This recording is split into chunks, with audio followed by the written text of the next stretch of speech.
He said, don't you realize God has set us up here. We got to take care of this. I said, no, I don't understand nothing like that. I said, you didn't hear nothing I said. Apparently you didn't hear much I said before the spotted owl remark, and you sure didn't hear what I said about the spotted owl, and you didn't hear anything I said after that. I said, sir, what I said was this. I've taken a vow from God. The Lord allowing me, I'm going to find the last spotted owl on this earth, and I am going to kill it. Graveyard dead, kill it. Yes, and that's what I'm talking about. No, you told me that they were an endangered species. I said, sir, I didn't. I said, the last spotted owl on this earth. Now, if he's the last spotted owl, he is not an endangered species. He is extinctamundo. No more, nada. And I am doing him a big favor. How would you like to be the only little boy spotted owl in the whole wide world with no little girl spotted owls? Go ahead, kill me. I did the guy a favor. He's thanking me in the millennium sometime when he's roosted up in a tree. Said, whoo, whoo. That's Jim White. Put me out of my business. That's good. Get all out of sorts. I don't understand.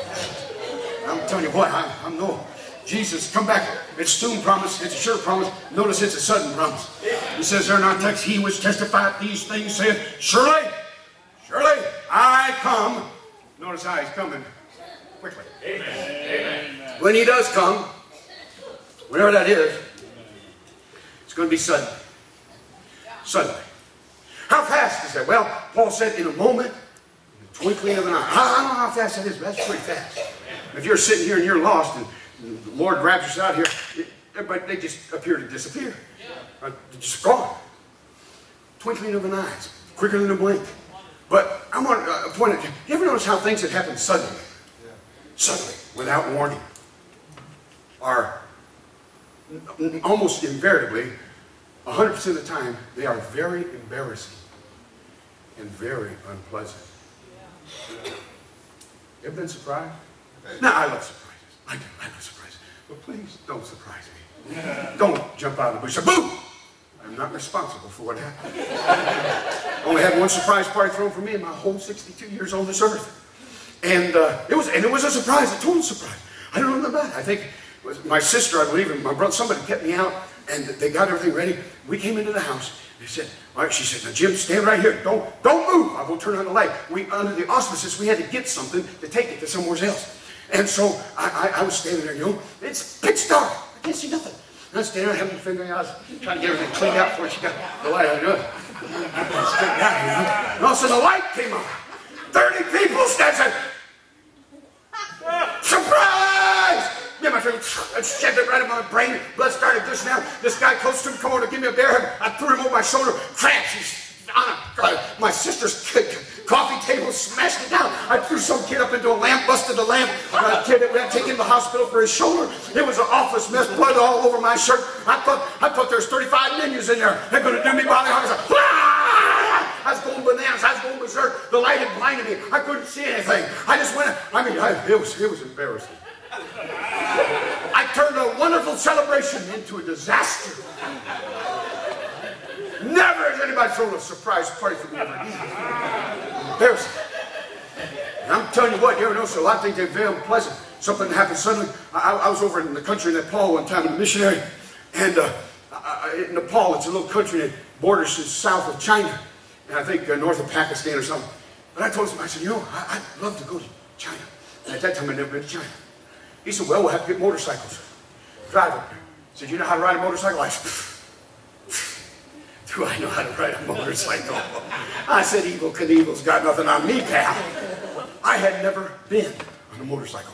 I had never straddled a motorcycle just to take a picture of me like I was a bad biker dude. Nothing. Not even in pretense. I'd never been on a motorcycle. But I thought they were like a bike. They just go a little faster. That's all. So, man, we got 2 motorcycles. I got a big wall of Kawasaki and 1 down, 4 up. I thought that was the model number. It had something to do with the gears I found out. When we started out, I mean, it was beautiful. It was a missionary's dream come true, not a cloud in the sky. And over there, they drive on the wrong side of the road, which is a little disconcerting. But we're going down this asphalt road, just a 2-lane road. There's Mount Everest off in the distance. Magnificent, beautiful. We'd go through these little villages. We'd stop our motorcycles and get off, and I'd get on the steps of these Hindu temples, and I'd preach the gospel. The missionary, he'd interpret for me. Well, we'd preach a while, pass out tracts, get back on the motorcycles, and head on out. We was going, a couple hours, whatever it was, And I noticed the missionary, he was in the lead, and he slowed up and went around this puddle. I thought, what's the matter with that guy? Just water. He don't know how to take a puddle with a motorcycle. I will show him how this is properly done. Man, what I didn't understand was it wasn't water. There was a truck that had come by earlier, and a 5-gallon can of kerosene fell off. And a 5-gallon kerosene oil slick in the middle of that road. But it probably would have been bad enough if it was water. But I hit that motorcycle. I was going to hit, and I hit it. And suddenly, the motorcycle whipped around. I was looking where I'd been going. Suddenly, it came back around the other way. And I thought, oh, dear Lord, I'm going to mess. And that thing started to go down. I thought, man, if this big thing falls on me. So I started doing the backstroke, getting away from that thing. I was getting as far away from that motorcycle as I could. I hit the ground. The last thing I saw, the speedometer said, I believe it was about 75. And I said, oh, sweet Lord, come send the angels to get me. There's no way I'm going to survive hitting the ground at 75 miles an hour. But fortunately, it's calibrated in kilometers over there, so it's not 70, it's about 40 miles an hour. But that is fast. Yeah.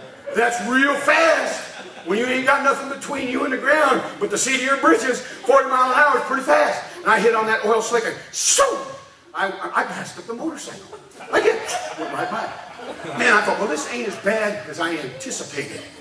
And I was going about probably 25 miles an hour. I'd estimate when I hit the dry pavement. But right on down the highway I went. Then went to seat of my britches right on out. But right on down the highway I kept going. I went to seat of my underwear out. But after that, I went behind there, down the freeway. I kept on going. I mean, the whole world fell apart. Everything coming. I was tumbling over, and I wound up face down by the side of the road. I didn't realize, but I broke 3 ribs, and I knocked the breath out of me. Whoa! Can't get the breath knocked out of me. Oh!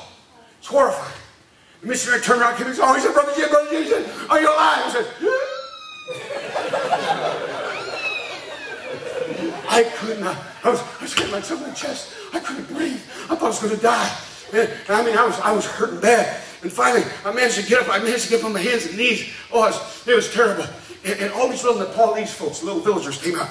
They had never seen anything like this. I mean, nothing on ESPN would beat it. And they didn't have ESPN. They didn't have PSPN. They didn't have nothing. And so this was the biggest thing going on that day. They come out there, it's all around us in a big circle, and they're all talking to each other. And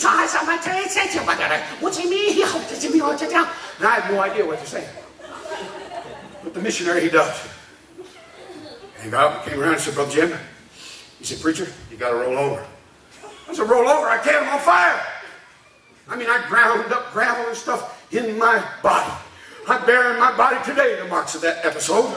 And I said, I can't roll over. He said, Brother Jim, you don't understand. You ain't got nothing on in the back. And I put my hand, my pants wasn't ripped. They were gone. Disintegrated. My underwear wasn't ripped. It was gone. There wasn't any. You couldn't pull it together and sew. There was nothing to sew. It scorched it right off. I fell back there. There wasn't nothing between me and thee but air. I said, oh my goodness. Got my jacket off. Made me a little apron. Said, Brother Jim, we got to get back to Kathmandu, capital city. Got to get you back there. Got to take you to the hospital. I said, I don't think so. Because we'd already been to the hospital tour.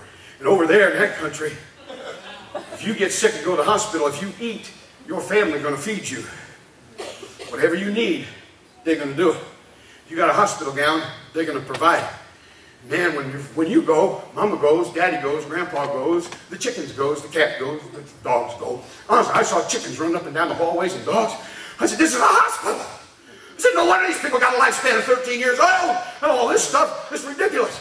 And I said, Brother, I ain't going to no hospital.